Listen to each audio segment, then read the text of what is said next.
Capítulo 6. El embrión espiritual. La encarnación. La palabra encarnación evoca la figura del recién nacido, considerándola como un espíritu que se ha encerrado en la carne para venir a vivir en el mundo. El cristianismo contempla este concepto entre los misterios más venerables de la religión, el misterio en que se encarna el Espíritu Divino mismo. Et incarnatus est die Spiritus Sancto, em homo factus est. En cambio, la ciencia considera al nuevo ser como algo que proviene de la nada, no como una encarnación, sino como carne. No es más que un desarrollo de tejidos y de órganos que componen un todo viviente. También esto constituye un misterio. ¿Por qué este cuerpo complejo y vivo proviene de la nada? No obstante, no tenemos intención de entretenernos en meditaciones de este tipo, sino de penetrar en la realidad, de introducirnos bajo la superficie. En los ciudadanos a prodigar, el recién nacido debe considerarse una vida psíquica, y si en el recién nacido existe una vida psíquica, con mayor razón la tendrá en el primer año de su vida y más tarde también. El progreso actual en el tratamiento del niño consiste en no considerar solamente su vida física, sino también su vida psíquica.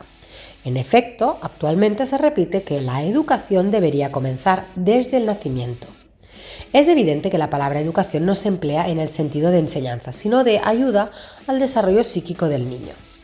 Actualmente es posible suponer que el niño posee desde su nacimiento una vida psíquica, pues se establece una distinción entre consciente y subconsciente. Esta idea de subconsciente, llena de impulsos y de realidades psíquicas, ha penetrado en los argumentos casi populares de nuestro tiempo. No obstante, conservando los conceptos evidentes más elementales, se puede admitir que existe en el niño un juego de instintos, que no solamente se refieren a las funciones vegetativas, sino que también a las psíquicas, como se observa enseguida en los recién nacidos de los mamíferos, cuando realizan los caracteres de la especie rápidamente y por un hecho interior. El niño parece disponer de posibilidades más lentas en el desarrollo de sus movimientos que los recién nacidos de las especies animales. De hecho, mientras los órganos de los sentidos actúan desde el nacimiento, pues el niño al nacer es sensible bruscamente a la luz, al sonido, al tacto, etc. El movimiento está muy poco desarrollado. La figura del recién nacido constituye el impresionante punto de partida. El niño que nace inerte, que permanecerá inerte por mucho tiempo, incapaz de mantenerse en pie, que necesitará más cuidados que un enfermo.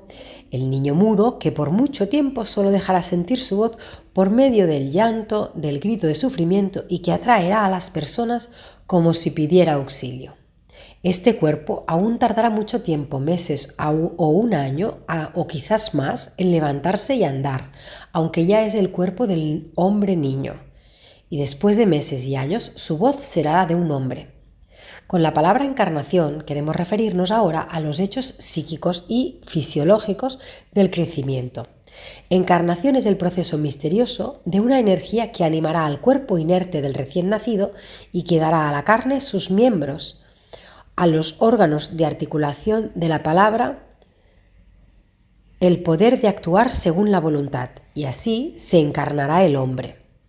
En efecto, resulta impresionante que el niño nazca y se mantenga tanto tiempo inerte, mientras que los pequeños mamíferos casi inmediatamente después del nacimiento, o por lo menos después de un tiempo brevísimo, ya se sostienen, caminan, buscan a la madre y poseen el lenguaje propio de la especie, aunque aún sea débil, imperfecto y casi patético.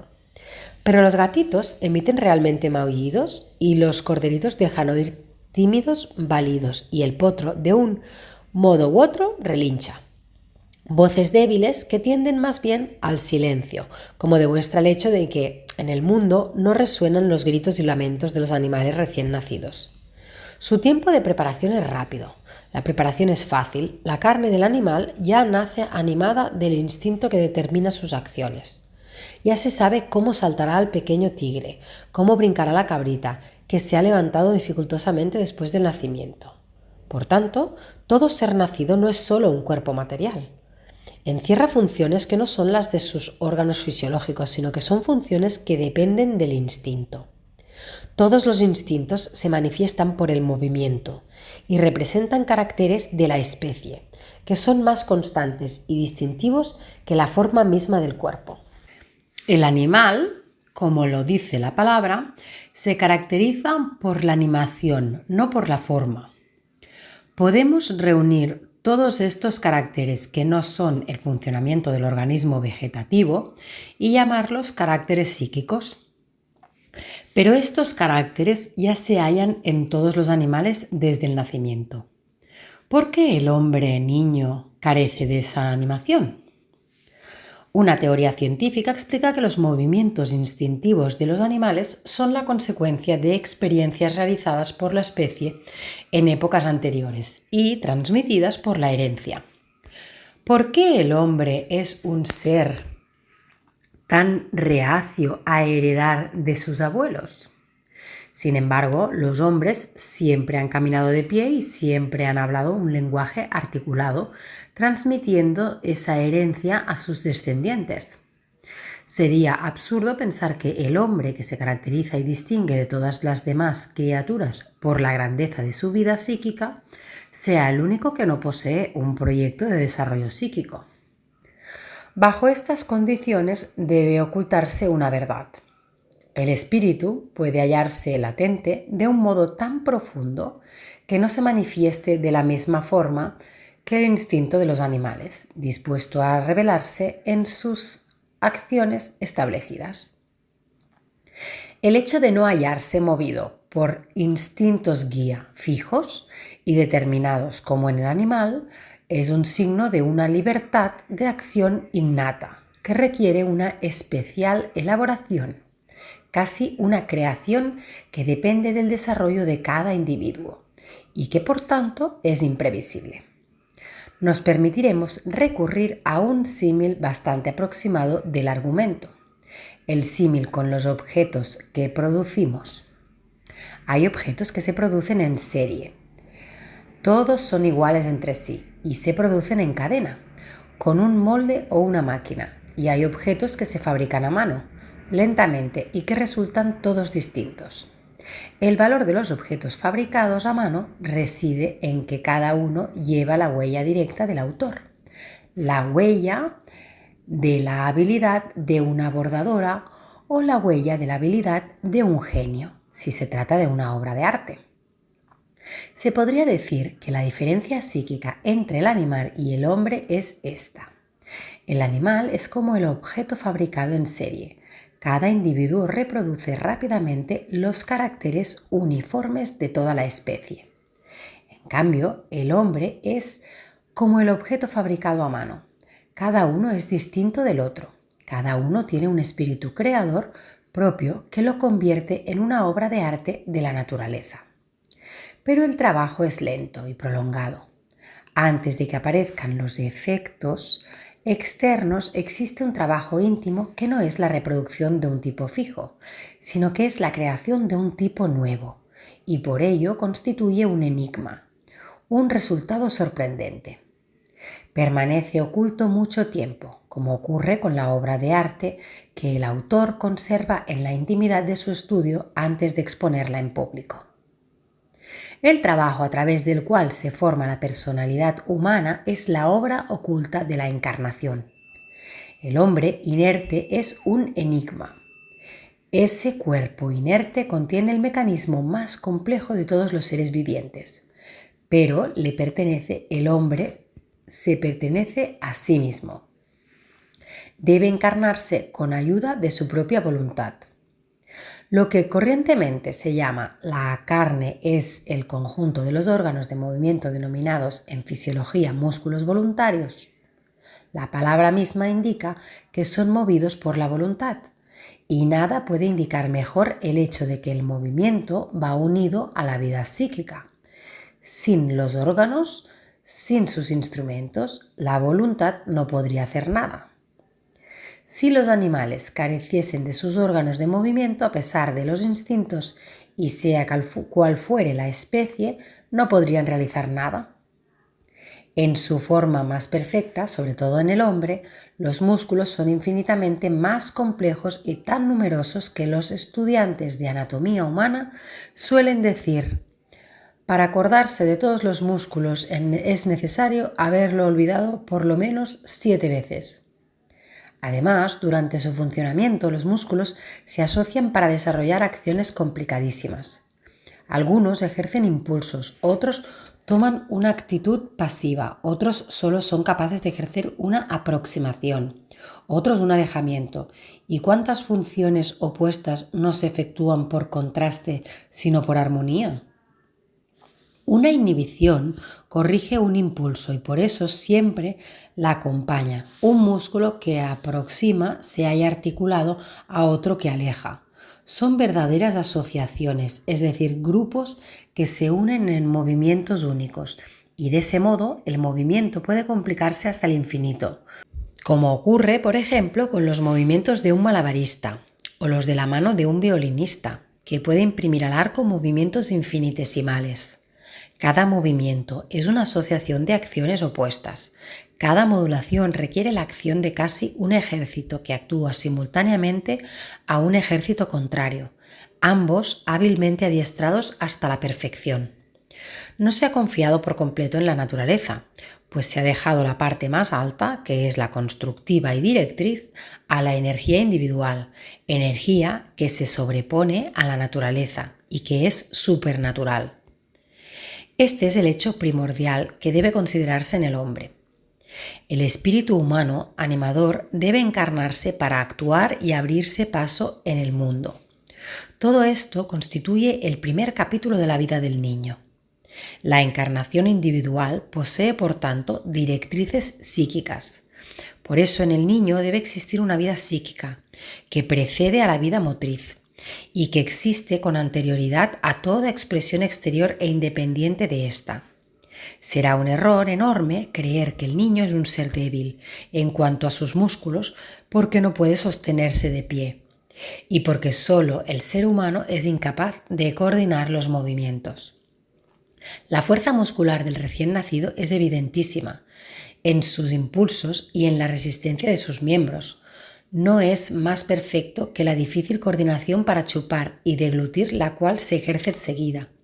La naturaleza pone a disposición del niño condiciones distintas de las de los animales recién nacidos. Deja al campo de los movimientos libre del absolutismo imperante de los instintos. Los instintos se retraen y los músculos esperan, fuertes y obedientes, una nueva orden. Esperan el grito de la voluntad para coordinarse al servicio del espíritu humano. Este ha de realizar los caracteres de un individuo anímico, no de una especie. Sin duda, son los instintos de la especie que imprimen los caracteres fundamentales. Se sabe que el niño andará en posición vertical y que hablará, pero puede resultar una variedad individual tan extraordinaria que puede llegar a constituir un enigma. De todos los animalillos sabemos lo que llegarán a ser cuando adultos. Serán un excelente y ágil corredor si es una gacela, lento y pesado en su marcha si es un elefante, feroz si es un tigre. Será roedor y devorador de vegetales si se trata de un conejo. Pero el hombre todo lo puede. Su inercia aparente prepara la sorpresa maravillosa de la individualidad. Su voz sin articulación hablará un día, pero no sabemos cuál será su lenguaje.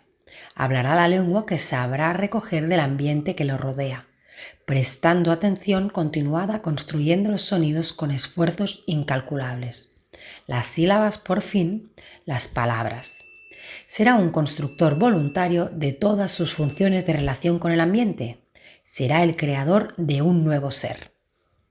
El fenómeno del niño inerte al nacer siempre ha dado lugar a reflexiones filosóficas, pero hasta ahora no había atraído la atención de los médicos, de los psicólogos y de los educadores. Siempre había sido como uno de tantos hechos evidentes que no hay más que constatar. Muchos hechos permanecerán así durante mucho tiempo, puestos a un lado, encerrados con llave entre los depósitos del subconsciente. En cambio, en la práctica de la vida cotidiana, estas condiciones de la naturaleza infantil han tenido muchas consecuencias que representan un gran peligro para la vida psíquica del niño. Han hecho pensar erróneamente que quizás no solo eran pasivos los músculos, es decir, que no solo era inerte la carne, sino que quizás el niño mismo era inerte, como un ser pasivo y carente de la vida psíquica.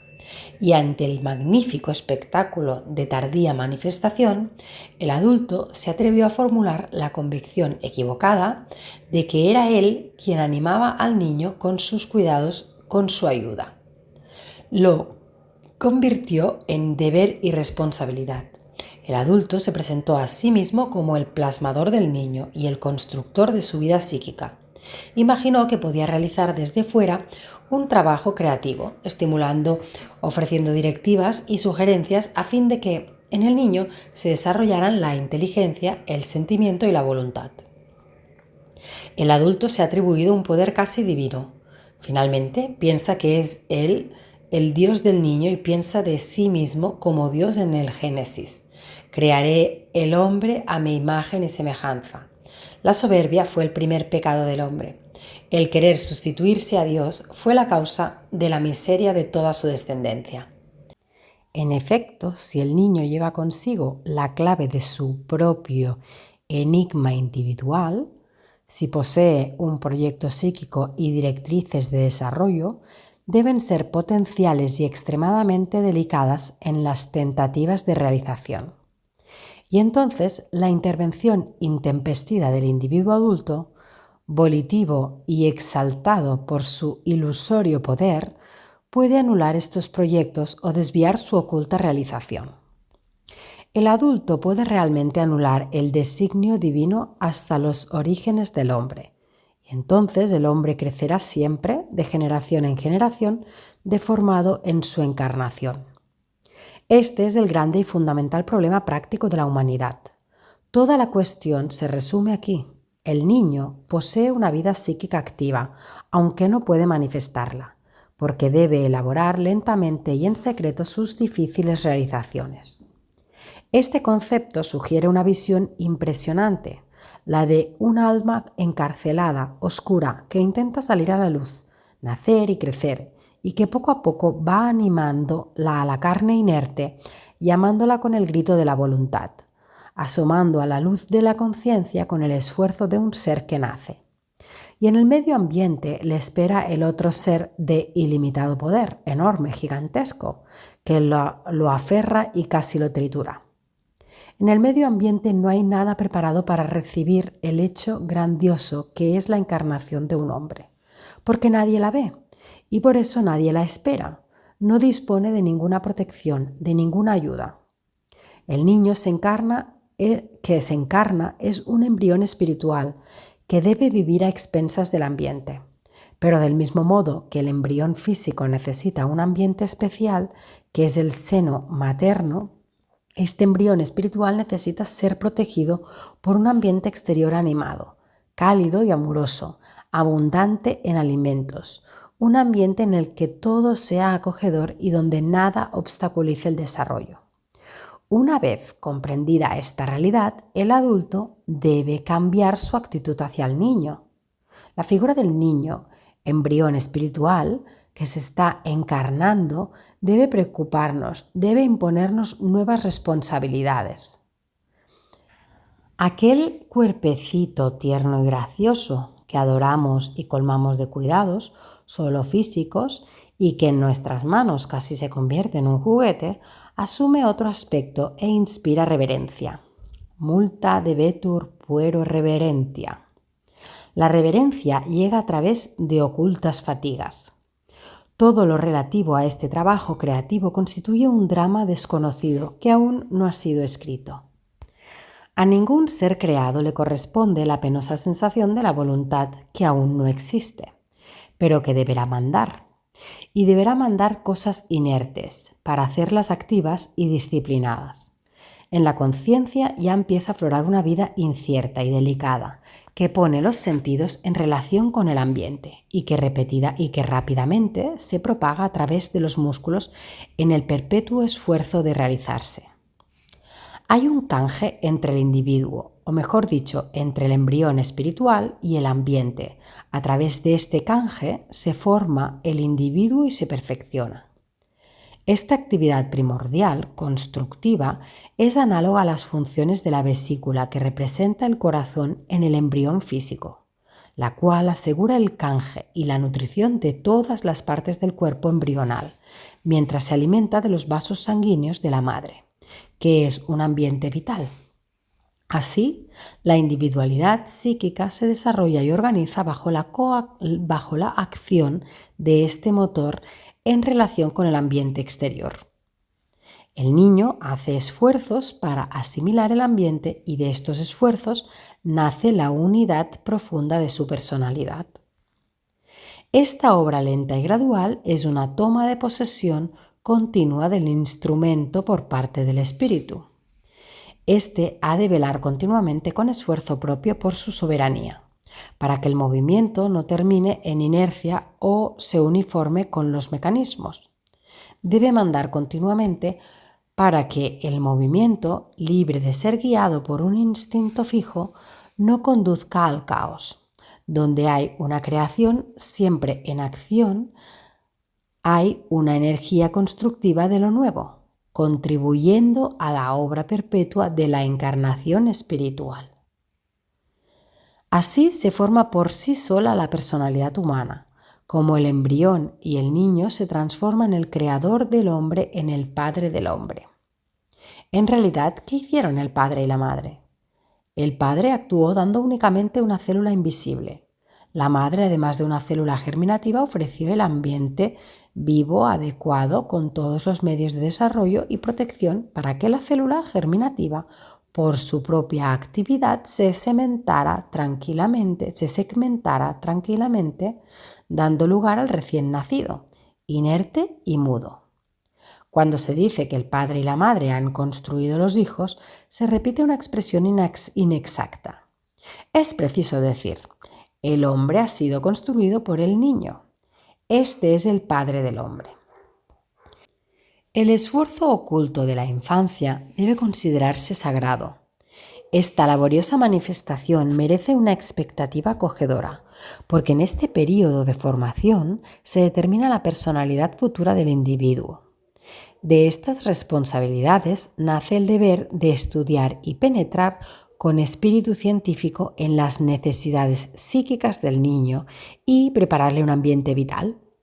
Nos hallamos en los primeros balbuceos de una ciencia que debe desarrollarse mucho y a la que el adulto debe proporcionar la colaboración de su inteligencia para conseguir a través de prolongados esfuerzos la última palabra en el conocimiento de la formación del hombre.